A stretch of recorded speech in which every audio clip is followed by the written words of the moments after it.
2024 was the year Taylor Swift had everyone talking about her in the industry. Regulations kept you up at night, and AI started playing matchmaker with your guests. And a once thriving management company, gone. It's been that kind of a year. Hi, I'm Uvika Wahi from Rental Scale Up, your trusted news source for short term rental insights. Whether you manage 20 listings or 20,000, we make sure to give you insights that help you run better, grow faster, and adapt smarter. And don't forget, we have a free weekly newsletter, curated news and insights for professional managers like you, no algorithms needed. For my last video dispatch of the year, I'm doing our own version of Spotify Wrapped. I'm breaking down the biggest stories of the year, stories you think were the most important this year. Regulations obviously top the list of concerns for managers everywhere this year, from Barcelona's short-term rental ban to Greece freezing licenses in central Athens, and the UK tightening its furnished holiday lettings rules. Governments worldwide turned up the heat. But among all this talk of regulations, it's easy to lose sight of the fact that this wasn't just a year of crackdowns, it was also a year of action. This was a year when government spoke to the short-term rental industry, but short-term rental industry spoke back.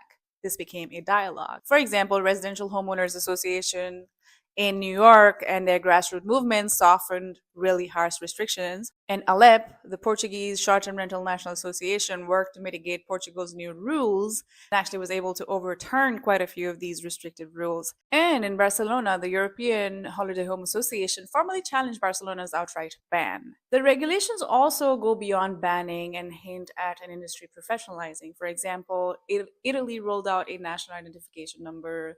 Spain launched a national registry, and the EU's STI initiative promised streamlined oversight rather than outright bans. Yet, this was a year of a different kind of restriction, of operational squeezes instead of outright bans as well. For example, Italy's self-check-in ban doesn't outlaw short-term rentals, but it puts enough pressure on small players to make them reconsider. The takeaway here really is that advocacy works. It is important to stay involved with local groups and not underestimate the power of collective action, and that it's a critical moment to really reevaluate for all property managers what it means to professionalize. Next up is Taylor Swift's Eras Tour. When Eras Tour rolled into town, short-term rentals booked out faster than the tickets. Well, perhaps not really, but you get the gist. Cities like Paris, Chicago, and Edinburgh saw surges in occupancy rates and nightly prices, proving the power of event-driven travel. Now, event tourism isn't new, but its impact is growing manifold. And of course, there is a huge potential here for savvy managers to capitalize on events by tailoring their listings and their pricing to align with these local events. Obviously, no conversation about short-term rentals in 2024 is complete without a mention of Airbnb. And this year, in context of Airbnb, we had our own little Cassandra moment with the launch of Airbnb's co-host network, something we've been tracking since 2022 and been predicting an official launch for a while. The platform basically makes it easier than ever for owners to find co-hosts to help manage their listings, with Airbnb framing it as an alternative to property management companies. How do we know this? Well, Airbnb has quite clearly touted that individual hosts have better reviews, a claim that conveniently ignores the higher volume handled by property management companies. But that's a different discussion.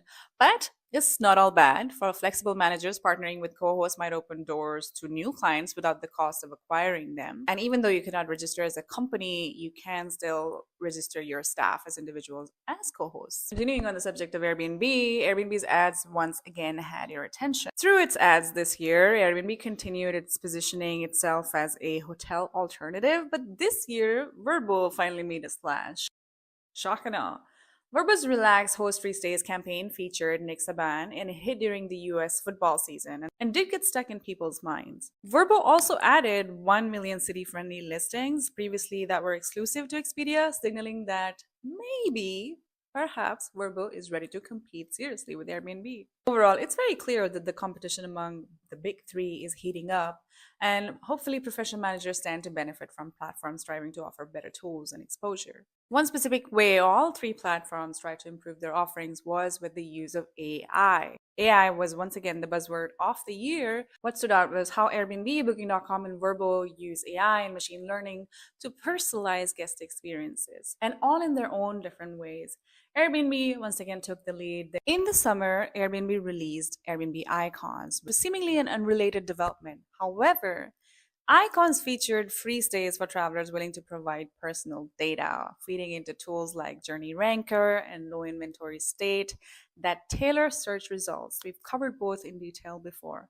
Basically, all this user data that Airbnb has been able to aggregate through its various campaigns is now being put to use to personalize the guest journey and offering them suggested dates and suggested destinations based on their past user behavior, their past bookings, past search behavior, etc. Similarly, but not quite the same way, Booking.com has introduced various AI powered features in the US specifically and with plans for global rollout, which are less predictive than what Airbnb is doing, but more interactive, basically helping guests find their perfect stay to increase conversion with the use of AI. It's very clear that platforms' AI will increasingly dictate visibility, so stay sharp with every aspect of your listing and make sure they're optimized. On a much sadder note, here's one that shook the industry, which is the story of Frontdesk, once a thriving US based management company that survived the pandemic but abruptly shut down this year.